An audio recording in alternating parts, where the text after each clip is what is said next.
چپ سے بڑی کوئی بددعا نہیں ہوتی۔ جب بندہ بولتا ہے تو قدرت خاموش رہتی ہے، اور جب بندہ خاموش ہو جاتا ہے تو قدرت انتقام لیتی ہے، اور اس کا انتقام بہت برا ہوتا ہے۔ چیخ و پکار انسان کے وقار میں کمی کا باعث بنتی ہے۔ لوگوں کو اپنی خاموشی سے خوفزدہ کرنا سیکھو۔ اگر آپ کے ساتھ ناانصافی اور زیادتی کی حد ہو جائے تو صرف اتنا سوچ کر خاموش ہو جانا کہ جو ذات اوپر بیٹھی ہے وہ بہت بے نیاز ہے۔ زندگی میں کسی ایسے شخص کا ہونا ضروری ہے جس کو کچھ بھی بتانے کے لیے لفظ کی ضرورت نہ پڑے۔ خاموشی اختیار کر لینا دب جانے کی علامت نہیں، ترجیحات کا فرق ہے۔ ہر بات اور ہر بندہ جواب کا مستحق نہیں ہوتا۔ کچھ باتوں کا جواب صرف خاموشی ہوتی ہے، اور خاموشی بہت خوبصورت جواب ہے۔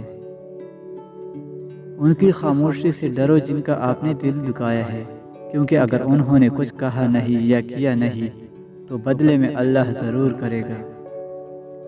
جو انسان جتنا خاموش رہتا ہے وہ اپنی عزت کو اتنا ہی محفوظ رکھتا ہے۔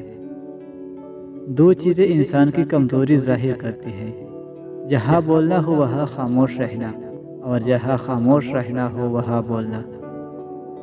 ہمیشہ اس وقت بولے جب آپ کو احساس ہو کہ آپ کے الفاظ جو آپ کہنے جا رہے ہیں آپ کی خاموشی سے زیادہ خوبصورت ہے۔